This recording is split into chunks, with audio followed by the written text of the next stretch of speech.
खारघर उपनगरातील सेक्टर 8 येथील गुडविल सोसायटीमध्ये हुक्का पार्लर चालवणाऱ्यावर पोलिसांनी गुन्हा नोंदवला आहे।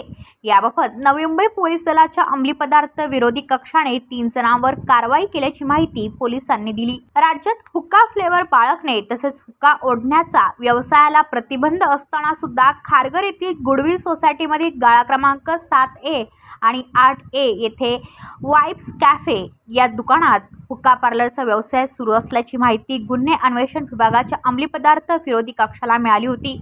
या कक्षाचे प्रमुख वरिष्ठ पोलीस निरीक्षक संदीप निगडे यांच्या मार्गदर्शनाखाली सहाय्यक पोलीस निरीक्षक निलेश धुमाळ यांच्या पथकाने वाइब्स कॅफे दुकानात शिरून ही कारवाई केली।